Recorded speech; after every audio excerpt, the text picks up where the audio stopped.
Hello, everyone. This is Alex Tremble, and today is definitely a good day. Today, I have a really, really good friend with me. No, I know I'm always saying it, but today is really a good day. I have a really great friend with me.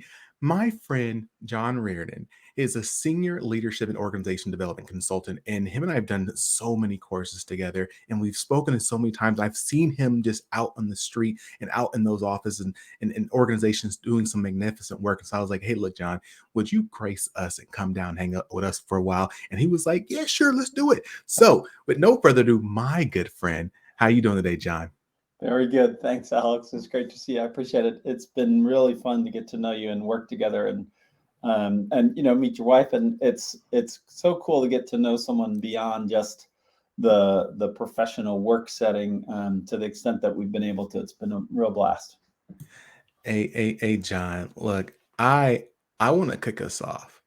I want to talk about something that I heard that you know something a little bit about. I heard you know just a little bit about it. I want to talk about leadership.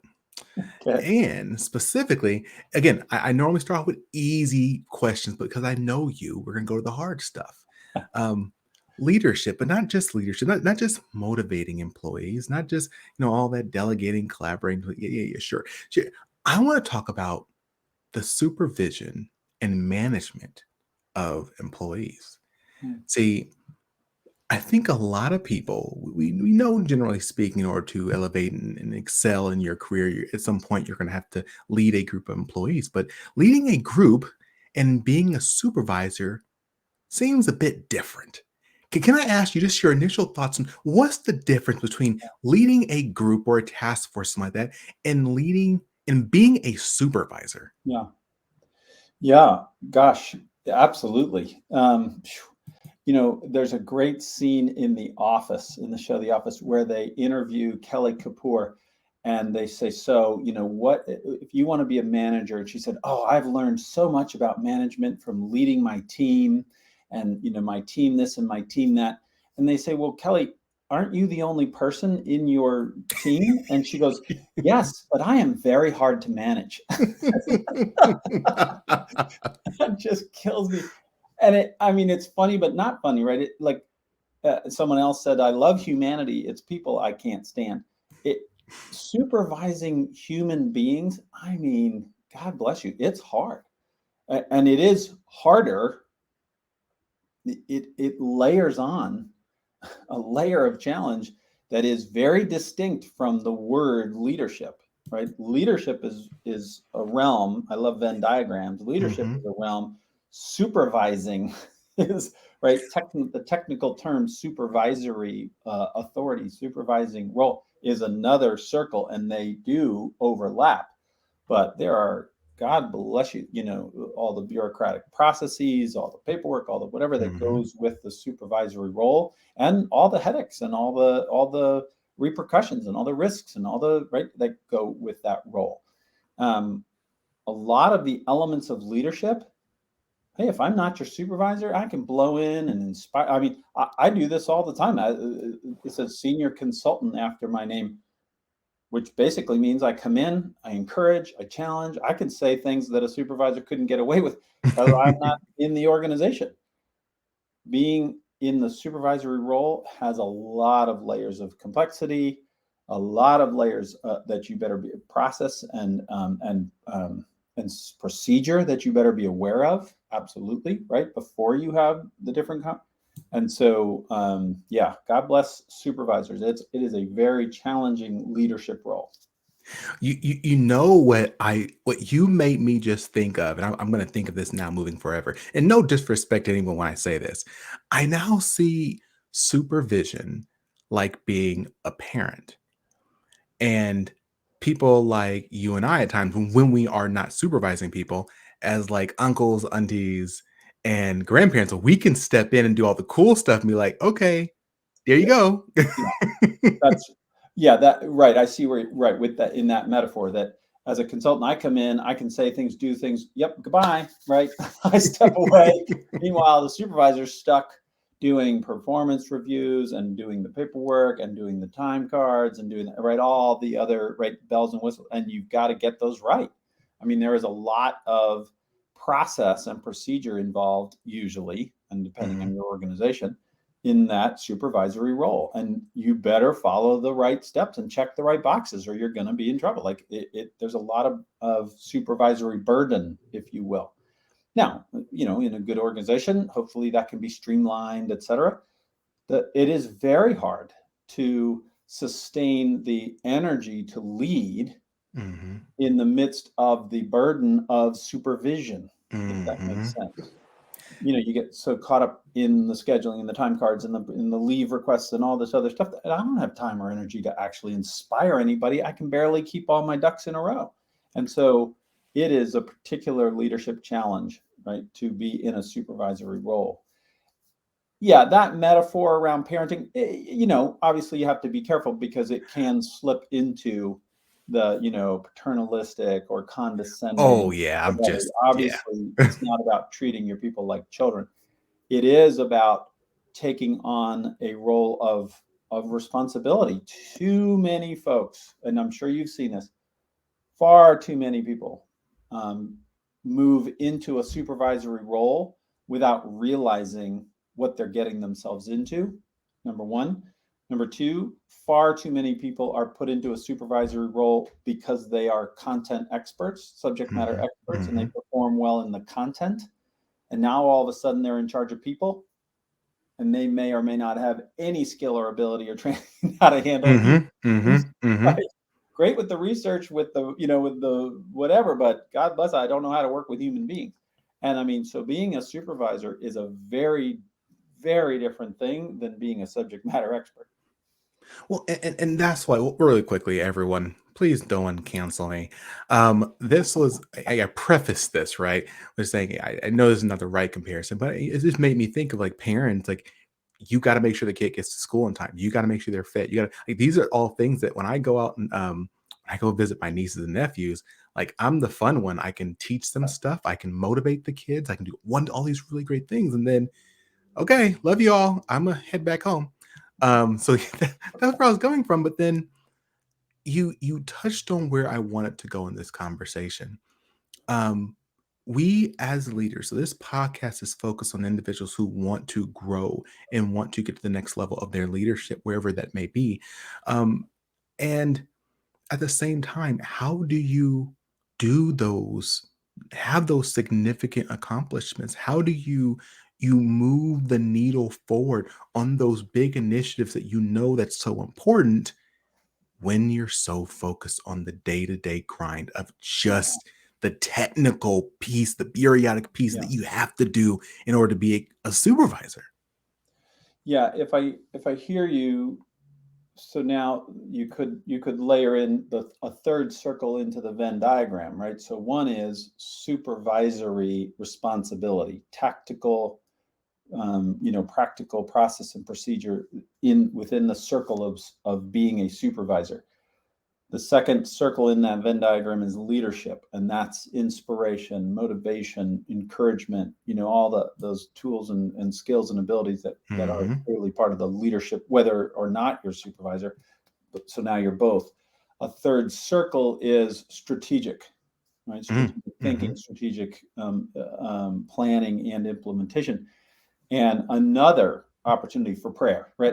Another opportunity for like, how on earth can you possibly carve out the mental bandwidth and let alone the time and resource for strategic thinking and implementation in a world that is on fire, that you're constant, everyone, myself included, we use that phrase, fighting fires, putting Mhm. out what needs to be done right now.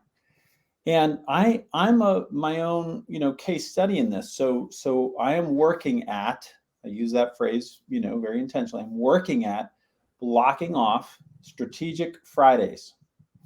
So I try to schedule all my tactical meetings, all my planning conversation on project implementation on Monday through Thursday, and I Mhm. try to block off as much time as I can on Fridays for longer term, for non-crisis mode, right? Mhm. I mean, this Mhm. conversation being one of them. This is not a crisis. This is not a have to. This is not something I have to do today in order to deliver to a client on Monday.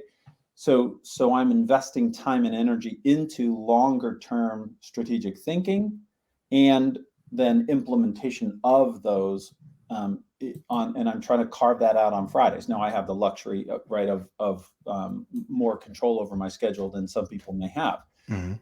But the point being, it literally comes down, and this is so much easier said than done, but it comes down to boundaries. It comes down to setting and sustaining boundaries.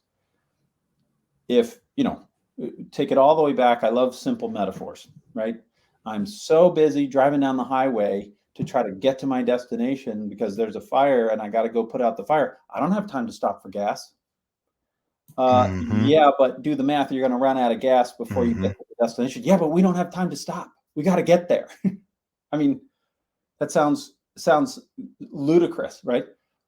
We're all doing that all the time, all the time. If I tell you, Alex, if you're not exercising, you're going to have heart issues by the time you're 60. Yeah, but I don't have time to exercise. I got to get all this stuff done Mhm. so that I can retire. You won't be alive for you to enjoy your retirement if you don't stop now and do the.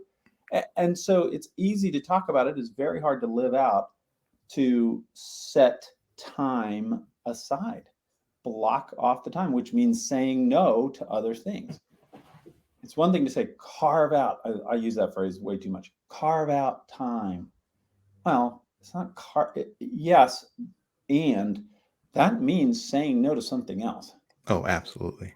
And in the metaphor of the firefighting, it's actually a really powerful metaphor, because guess what? Firefighters say no. They say no. If that fire is outside their jurisdiction, they don't go. If they've been on duty for a certain number of hours, they are mandated that they have rest time. They Mhm. can't just keep going and going and going. Right? It's clear that that's detrimental. So even firefighters have boundaries. So seeing myself as a firefighter isn't necessarily a bad thing, but even firefighters have boundaries. When I work with my clients, one things I love to suggest and have them implement is like the 80-20 rule, right? Yeah. And that means if you're breaking your work week into like an 80-20 split, that means 20% of your work week should be no meetings, like time for you to Yeah. think and be strategic and be intentional. For me personally, my Fridays are my 20%. Like I don't schedule stuff on Fridays, so I have time to think and write and read and so on and so forth. And some people break it throughout the week. Uh, I the biggest pushback I generally hear from that, again, we always find a way to overcome it, but the biggest pushback I hear is, I can't do that. I'm too busy. And it gets to what you were talking about, is not being willing to say no, as well as understanding what's important and what's urgent, right? There's a lot of things that are urgent and not as many maybe that are important. Yeah. Yeah, that's an old Stephen Covey matrix. Well, I mean, he didn't invent. I think I've heard it attributed to Eisenhower, that he established this trade-off, matrix between urgent and important. And so being conscious of that, number one, right? Aware of, is this both urgent and important? Is it important and not urgent? A la stopping for gas, right? If we don't do that now, it will become a crisis. The awareness is one thing. The ability, willingness and ability are two different things, right? I'm willing to exercise, but I'm not able to get myself to go do it. I'm willing to do the strategic thinking, but I'm not able to get myself to. I'm willing to say no to other things, but I don't do that because it's hard. Mhm. It's easier said than done. It's so much easier to talk about than to actually say no to. And when I say no, deferring certain things. Okay, I can't have that to you on Monday, but I can have it to you on Friday. I can't have it to you on Friday because that's my strategic day, so I'll get it to you on Monday. And so the capacity, I'll tell you more and more, and COVID has highlighted this, the capacity to establish healthy boundaries. I Mhm. think, boy, if there's a theme that is resonating across everyone I work with and myself, my own Yeah. life included, The capacity to establish healthy boundaries, because that underlies all the conversation about work-life balance and you know, work-life balance, strategic thinking, you know, long-term, all of those, all of that is predicated on, right, this capacity to have healthy boundaries. So two things on that point. One, I love your am I willing or able to. I use something very similar and my wife hates it when I do this. Um, but can't versus won't, Yeah, right? right, It's like, oh, I can't do that. I mean, you could. I mean, you're right. choosing not Yeah, to, but you could. that's right. Um, I'm a bit of a literalist, and I do believe that if we are more intentional with our words, it'll call us out. Like I can't get up and oh my god, recently everyone watch this. Okay. So recently, we read about this thing called the 75 challenge. No, hard 75. So like it's a challenge for 75 days to eat better and physically work out and spiritually and all those like get better. And you know, I told myself for 75 days I was gonna one do that morning fasting, so I didn't eat Yeah, after 12 noon, and I was going to wake up every morning and go to the gym at 7. And those are things I just couldn't do earlier. I couldn't do it until I was like, "Oh, I'm gonna do this," and then every single day I did it. Wasn't hungry, like I felt so good, yeah, and is I just needed to call myself out, and now I'm able to say, Alex, when I'm complaining and saying I can't do something, I know I can eat better. yeah, I know I can work out. And to your point about, I think we need to also feel comfortable. I think we are more likely. I think people are more likely to give you grace than we think they are. Hey, look, I can get this done to you. Can I get it to you Monday? yeah, Fridays are my strategy day. Unless there's something yeah. crazy going on, most people be like, okay, sure. Well, I admire a colleague of mine who put it in her email signature. In my efforts to sustain my well-being or something, I sign on. I will be signing off each day at 5 p.m. I will return, email, whatever, as soon as possible, at 8 a.m. the following day, whatever. So literally in her signature. So it's not just out of office. It's in every email she Mhm. sends is this messaging that, by the way, I'm working to make a personal practice that I sign out at 5 and I Yep. sign, and it just sort of messages to everyone in a very gentle, respectful way, right? That I'm working on this. And so I'm asking for your support as I try to sustain my health and wellness, as should you also, right? Mhm. And it kind of, when I read their signature, I was like, dang, that's a really good, I should have adopted that. Um, it, as you said, most folks, again, there's some bad actors everywhere, Yeah, but yeah. most folks will be respectful. Now, how to negotiate the agreement is another, right? That's a conversation. But most folks, especially now, right? If you say to them, "Hey, in an effort to sustain my balance, well-being, et cetera," then I'm going to say, "You know what, Alex? I don't care about your well-being." Well, if that's what they say, then watch out. You're working with somebody who's dangerous. Yeah, So, yeah. so how to negotiate that with others? But it really does. It really begins with myself, as you're alluding to. Mhm. We often blame others. Well, my boss won't let me, or my Mhm. so and so won't, or they this, and the client that. Well, who promised the client that I would get it to them by Monday? Me, right? Who took on that piece of work with that client group? Me, right? I'm the one who put it on my calendar in the first place. And so Yeah. then it cascades back to the fact that I'm staying up all night trying to get this delivered. I mean, that's my fault. Well, I had to take that on because, did you have to, or I chose to? And it gets deep very quickly. You're Yeah. talking about people's mortgages. I mean, there's some great stuff out there. Hey, you want to have a more balanced life? Sell your car. You want to have a more balanced life? Live in a smaller house. Like living within our means and all levels. I mean, it's a really interesting. You get into cultural context and all kinds of stuff. Bottom line, being responsible for the choices that I'm making with my life.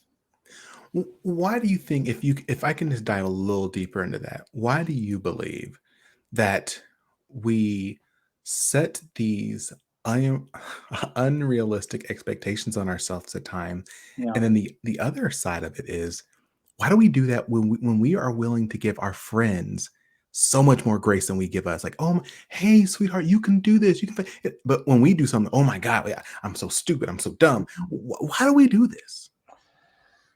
Boy, you're diving deep quickly. But culture Mhm. has so much to do with it. The cultural context that I'm in. I've had the opportunity, as have you, to experience different cultures where that's not the case, right? Where there is not that level, and you can talk about the trade-offs and the pluses and minuses, but to become aware of, it's not that our culture's bad and another culture's better. Yeah. Point is, am I aware of the distinction between what elements of this culture I want to buy into, and Mhm. what elements of this culture I am going to have a boundary around? We have a culture of materialism. We have a culture of keeping up with the Joneses, keeping up with the neighbors, and all that. And that's a cultural norm. The Facebook culture, I've got to make sure my vacation is exciting and I have to put it all on Facebook. Yeah.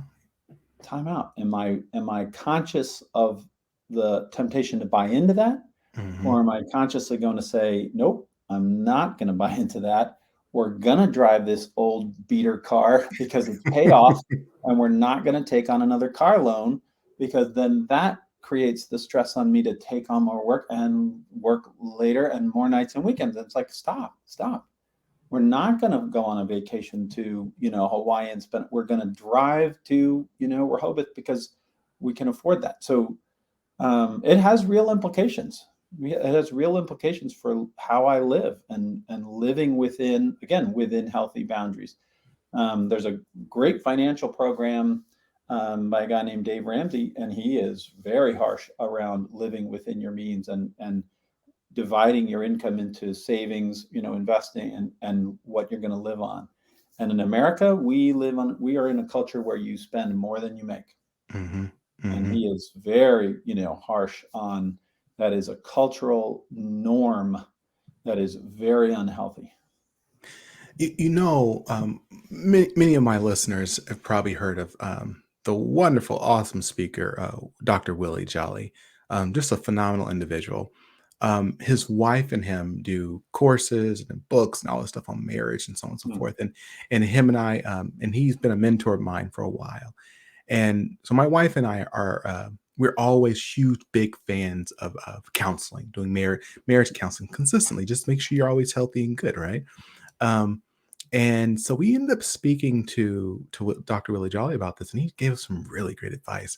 What we realized was that there were aspects of my culture yeah, as an African American, as a American, and so on and so forth, that were not jiving well with our marriage.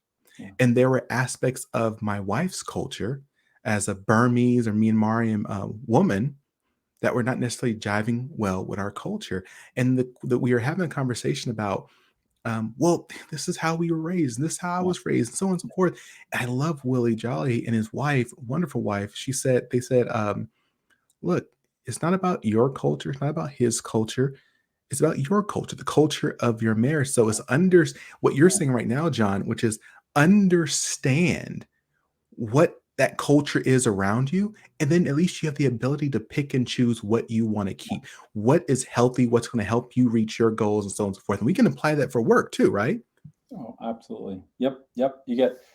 Culture is what's considered normal, and you get sucked into a culture without realizing. And it can be long nights and early mornings and late, and weekend work and whatever, and that becomes normal, as opposed to, okay, wait, stop, time out. Can I implement something that's what, we use this phrase, counterculture, right? And I'm going to leave at 5 o'clock, or sign off, at 5 o'clock. Yeah. I'm going to sustain a work-life balance, and that may be counterculture. So can I do that in a way that works? and coming to the realization that at the end of the day, if that doesn't work, right? One client said that his supervisor said, "We need you heart and soul." And he was like, "I am in the wrong place." Like he looks at his supervisor's lifestyle and he looks at his boss's lifestyle, and he's like, "Nope, nope. They work 24/7. They're away from their families all the time. They don't know their." He's like, "What am I doing? That's not what I want.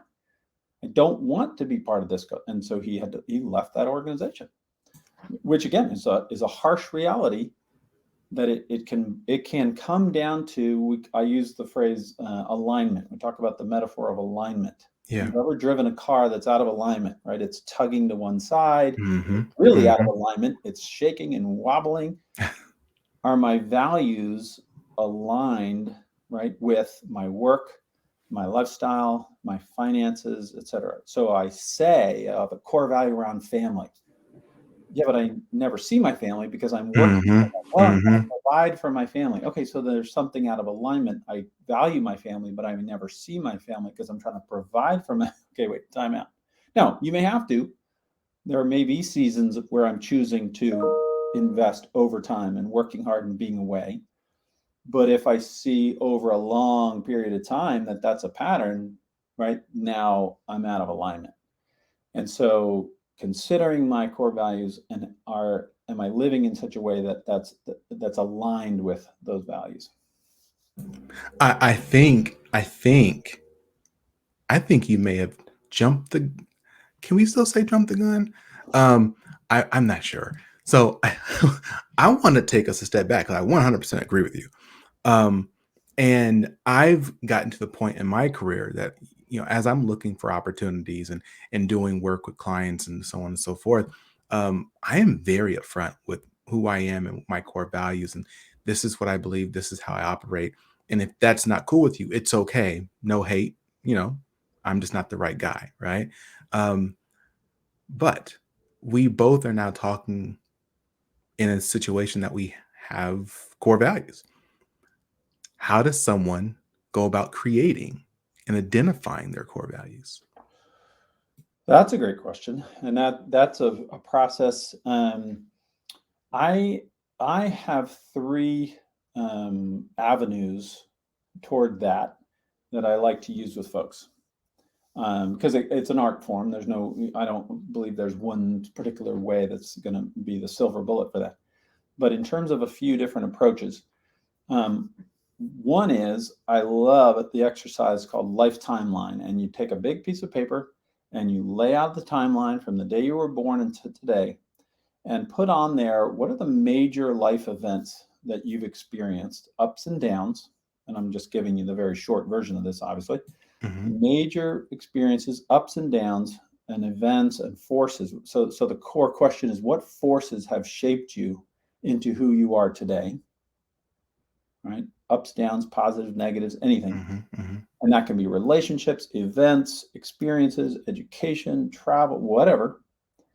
And then the corollary then is what values, right, have those experiences, those forces shaped in you?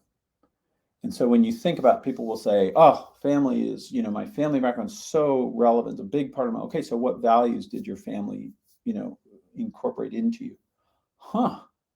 Well, gosh, now that I think about it, right? I lived in Uganda for 8 years. Major,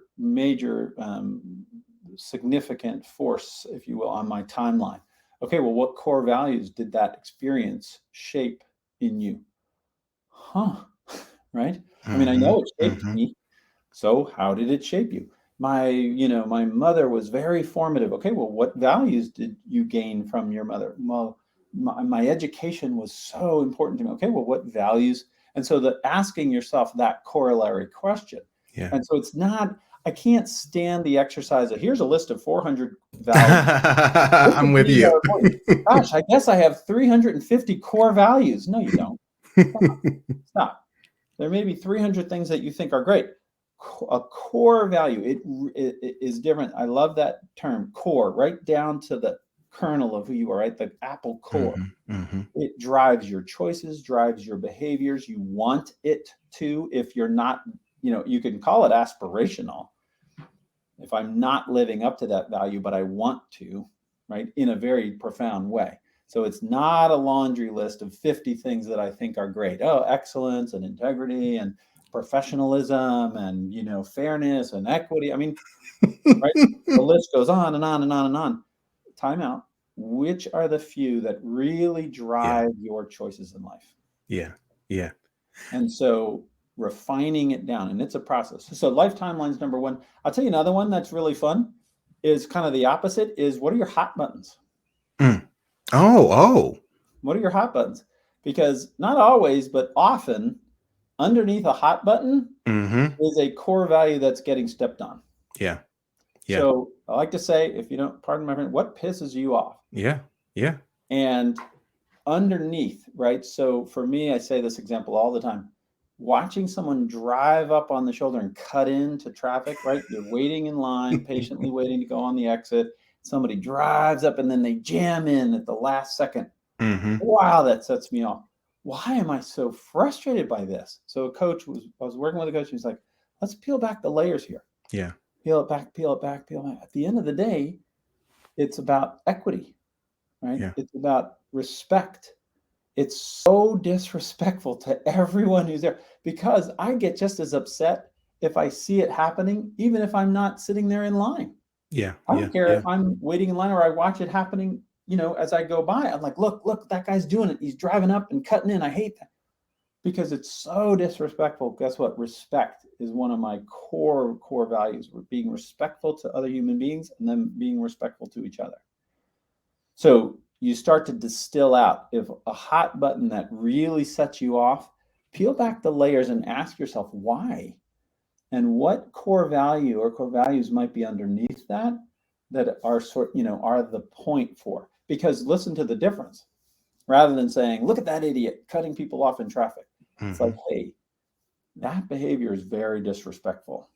And Yeah. I'm not okay with that. And I hope that we as a community are not okay with that, right? So in the office, with my colleagues, right? Instead of saying, Alex, knock it off. That's, you're being a jerk. Hey, Alex, let's talk about respect and respecting one another. Yeah. Yeah. Right? Do we share that as a core value? Now, there's very few people, there may be some who would say, nope, I don't care about respecting each other. Okay, well then then we're not going to work well together. Right? But typically it's like, oh yeah, okay, we do want to be respectful. Okay, then let's talk about how we implement that.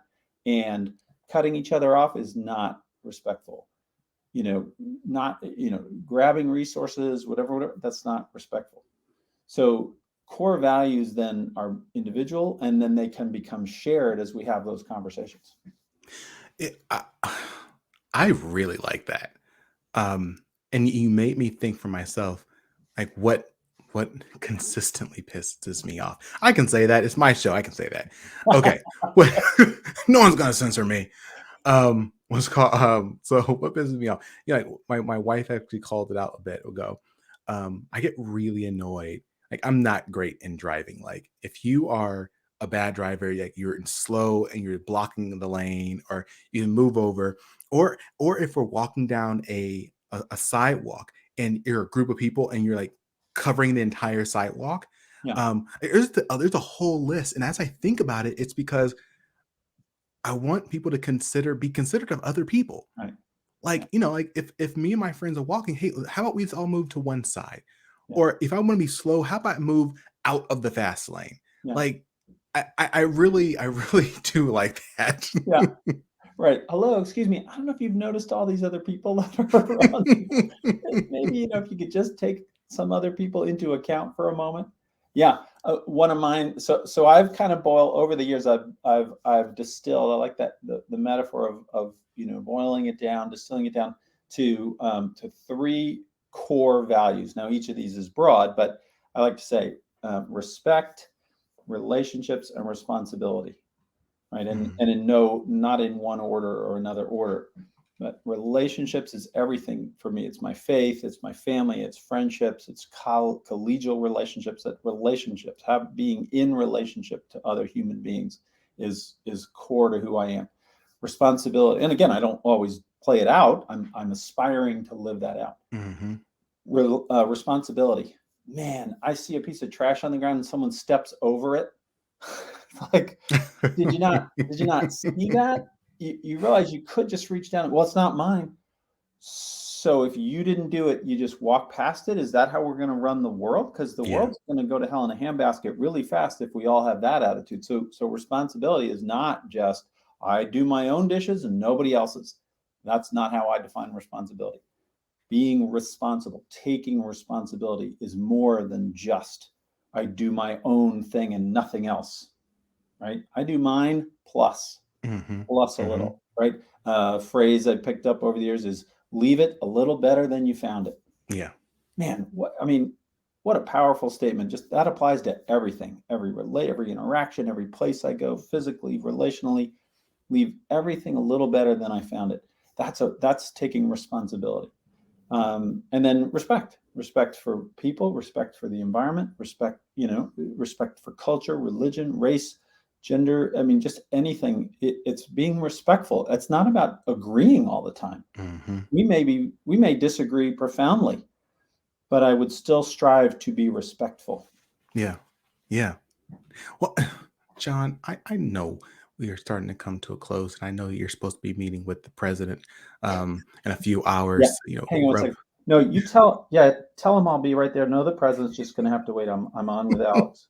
Yeah, no, he knows Alex. Yeah, no, I know. I thought he'd agree. Okay. This is why we're friends. Sorry, Alex. He just He's got to wait. He's got to wait. So, John, I want to start closing us out, but I wanted to ask you if there's one bit of advice, if there was one thing you wanted to share with the audience, if there's only one thing they took from this conversation and or something we didn't talk about today, what would that be? Well, anyone who knows me is not going to be surprised. I'm going to beat this drum over and over. So there's a quote. It's a paraphrase of the way I paraphrase it from authors in Goffey and Jones, and there's other sources for this. But the quote is this: "Be yourself with more skill. Be yourself with more skill." Mm, Um, those 5 words, right?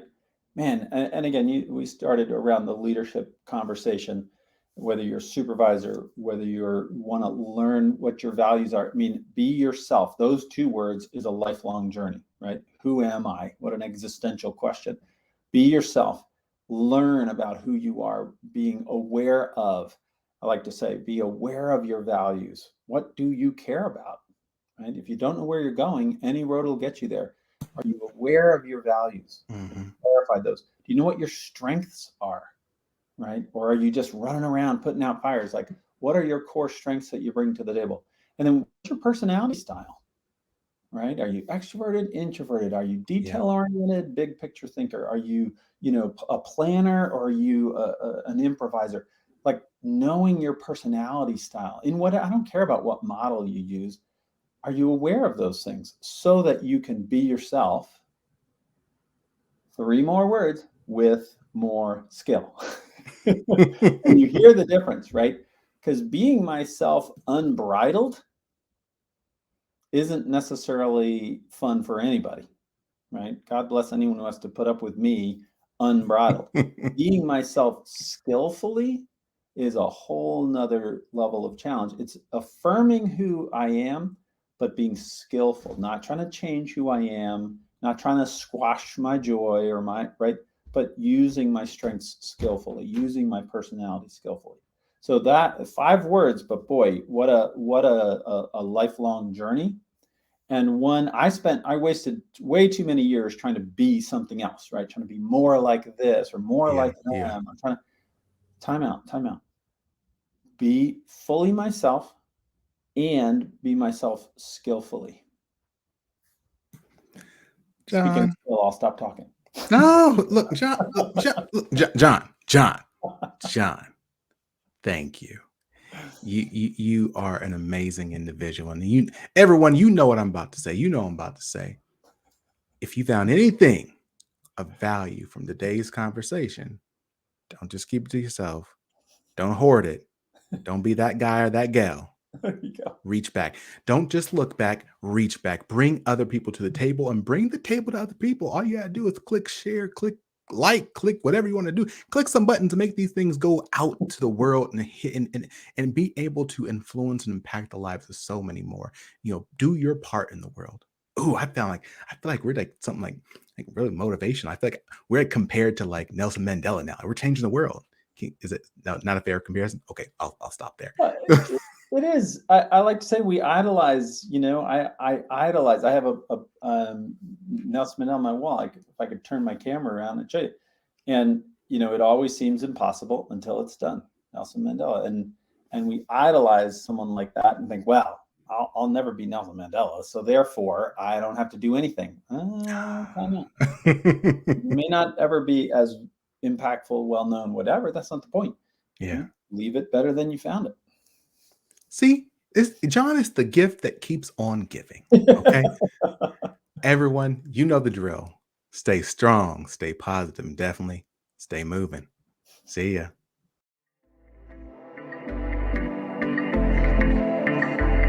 Thanks for listening to The Executive Appeal with Alex Tremble. I invite you to follow The Executive Appeal wherever you listen to podcasts. Follow me, your host, Alex Tremble, across all socials or via email for exclusive webinars, courses, and speaking engagements on continued topics of executive leadership. So, until next time, stay strong, stay positive, and definitely stay moving.